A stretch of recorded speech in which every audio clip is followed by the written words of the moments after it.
1 ঘন্টা ঘুমোলো after marriage. এটা first time আমাদের ঠান্ডা বাইরে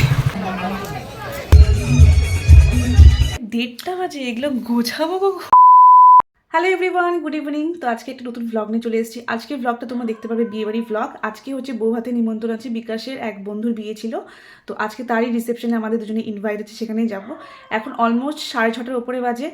আর আজকের ভ্লগটা এখান থেকে আমি স্টার্ট করছি। এখন হবো রেডি, একটু তাড়াতাড়ি রেডি হচ্ছি বিকজ মেয়েদের একটু সময় লাগে। আর বিশেষ করে আমার তো লাগেই, কারণ সব কিছু একা একা করতে হয় নিজে হাতে। আর এই যে শাড়িটা বের করছি এটা পরবো আজকে। এটা আমি বিয়েতে পেয়েছিলাম, এক পিসি আমাকে গিফট করেছিল, খুব সুন্দর কালারটা। আর এটার ব্লাউজ ট্লাউজ একদম সব কিছু রেডি করে রেখেছিলাম যে বিয়েতে পরবো বলে। আর আর তার সাথে হচ্ছে কি যে দুপুরবেলা ওকে আনতে বলেছিলাম ফ্লাওয়ার অ্যাড করবো বিয়ে বাড়িতে, মানে হেয়ারে লাগাবো তার জন্য। তো যখন লাঞ্চ করতে আসে দুপুরবেলা, তো ওগুলো দিয়ে গেছিলো, রেড অ্যান্ড ইয়েলো কালার আর জিপসি। এগুলো সব কেটে কেটে সুন্দর করে আমি জলের মধ্যে রেখে দিয়েছি যাতে নষ্ট না হয়। সব কিছু আমি এখানে বের করে রেখেছি যাতে প্রবলেম না হয়। এখানে সমস্ত কিছু আমার এখানে বের করা হয়ে গেছে। আর এখানে সেট আপটা করলাম বিকজ অফ রিলস শ্যুট করবো ইনস্টাগ্রামের জন্য।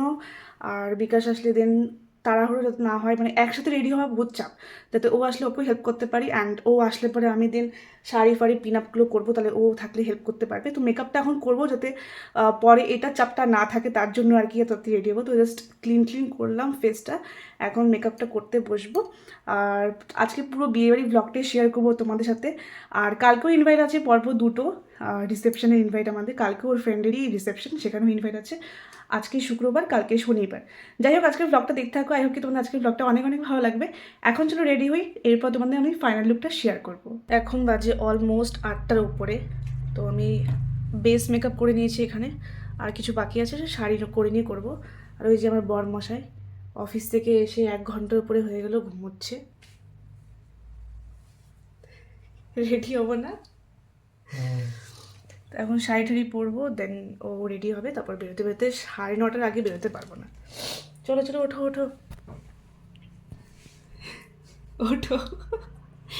পুরো 1 ঘন্টা ঘুমোলো, মানে ওর ফায়দা, মানে আমি মেকআপ করছি, যে দেখলো যে অনেক লেট হবে আমার, ওই সুযোগে পুরো ঘুমোচ্ছে। তো ফাইনালি এখন বাজে 10টা।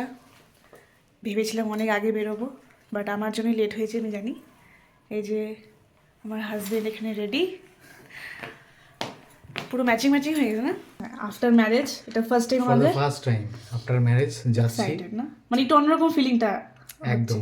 যে ভাবলে অবাক লাগছে যে ঠিক 1 থেকে 1.5 মাস আগে আমাদেরও আজকে সেম সিচুয়েশন ছিল, যে আমরাও রেডি হচ্ছিলাম, আমাদেরও একটা ইমোশন কাজ করছিল। তো সেম এটা একটা স্পেশাল ডে থাকে সবার জন্য। যাই হোক, আর ওর বন্ধু বাড়ি অনেকটাই কাছে, লেট হয়ে গেছে, কিছু করার নেই। কাছে ম্যাডাম খুব তাড়াতাড়ি রেডি হয়েছে, অনেক তাড়াতাড়ি। যখন বলেছিলাম তার অনেক আগে রেডি হয়ে গেছে, এবার বুঝে নাও।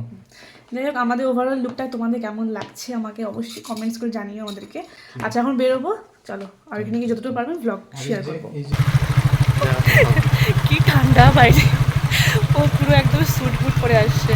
চলো বিয়ে বাড়িতে পৌঁছেও গেছি, ভেতরে যাওয়া যাক। ভেতরে গিয়ে দেখছি ব্রাইড আর গ্রুম ভীষণই ব্যস্ত এখানে ফটো তোলার জন্য। আমিও সোজা উঠে পড়লাম স্টেজে গিফট নিয়ে, গিফটটা দেবো বলে। আর এখানে কিন্তু ডেকোরেশন ভীষণ সুন্দর করেছিল, তো বেশ কয়েকটা ফটো আমরা তুলে নিয়েছিলাম, তার সাথে রিলসও বানিয়ে দিয়েছিল বিকাশ আমাকে। তারপর ভাবলাম এখানে স্টল যেগুলো বসেছে সেখান থেকে কিছু খেয়ে নিই। তো সবার ফার্স্টে এখানে নিয়ে নিয়েছিলাম চাট, দেখলাম পকোড়ার সাইডটা একদম ফাঁকা, মানে পকোড়া পাওয়াই যাচ্ছে না, নামাচ্ছে আর শেষ হয়ে যাচ্ছে। প্রিন্টারে অবশ্য পকোড়া ডিমান্ডটা একটু বেশিই থাকে। তারপরে এখানে নিয়েছিলাম দুজন মিলে গরম গরম কফি খেতে না খেতে দেখলাম পাশের স্টলে নিয়ে বসছে ফুচকা, তো সেখান থেকে দুজন মিলে খেয়ে নিয়েছিলাম ফুচকা। লাস্টে অবশ্য আমরা পকোড়াও নিয়েছিলাম, সেটা ক্লিপস আমাদের এখানে নেওয়া হয়নি।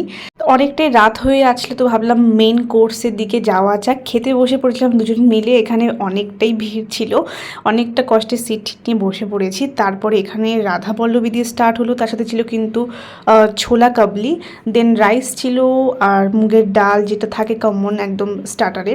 তারপরে এখানে ছিল একটা বেগুনি, দেন 2 রকমের মাছও ছিল, যেটা আমি খাইনি কারণ আমি খুব একটা ফিশ পছন্দ করি না। তো বিকাশ নিয়েছিল। আমি সবার লাস্টে নিয়েছিলাম ফ্রাইড রাইস, তার সাথে নিয়েছিলাম এখানে মাটন, যেটা ভীষণই টেস্টি ছিল। দেন ছিল এখানে রসমলাই, আর ছিল আইসক্রিম, চাটনি, যেটা ক্লিপস আমার নেওয়া হয়নি ঠিকঠাকভাবে। তারপর খাওয়া দাওয়া করে নিয়ে ভেতরে চলে গিয়েছিলাম, অল্প বসেছিলাম। তো দেখলাম এখানে ব্রাইড আর গ্রুম খুব সুন্দর ডান্স করছে, আর সবাই সেটাকে এনজয় করছিলাম। যাই হোক, কিছুক্ষণ থাকার পর আমরা বিয়ে বাড়ি থেকে চলে আসি বাড়িতে। বাড়ি চলে এসেছি 12:30টার সময়, এখন বাজে 1:30। এই 1 ঘন্টা ধরে ওর ইচ্ছা যে কিছু রিলস বানাবে, রিলস তো বানাবে। ফার্স্ট টাইম ট্রাই করলাম। ও বলছে করেই যেতে 1:30 বাজে, এগুলো গোছাবো কখন? বিয়ের জিনিসপত্র যে এত কিছু মানে রেডি হওয়ার সময় যে ব্যাপারটা হয় পুরো বেডরুমে, সেগুলো করতে করতে আর 1 ঘন্টা লাগবে ফ্রেশ ট্রেশ হয়ে সব কিছু করতে। তো তার ভাবলাম জন্য আর কিছু টাইট না, টাইট অবস্থা আরো আগে থেকে স্টার্ট করতে লাগবে। ওর ইচ্ছা অ্যাকচুয়ালি কিছু বানানো, ট্রাই করা, ঠিক কিন্তু আছে। একদিনে এবার বেশি ভালো করা হলো কি না। খারাপ হলো ওটা ম্যাটার না, ঠিক আছে। আমি বললাম চলো ট্রাই করে দেখা যাক কেমন হয়। আজকে ছোট একটা ব্লগ শেয়ার করলাম, বিয়েবাড়ি ব্লগ, ওর বন্ধু রিসেপশন ছিল, যাই হোক। আই হোপ কি তোমাদের ব্লগটা অনেক ভালো লেগেছে। তো চলো এই ব্লগটাকে এখানে এন্ড করে দিচ্ছি। আই হোপ কি তোমাদের আজকে ব্লগটা অনেক ভালো লেগেছে। দেখা হবে নেক্সট কোনো ব্লগে, ততক্ষণ সবাই অনেক অনেক ভালো থেকো, সুস্থ থেকো, গুড নাইট। একদম।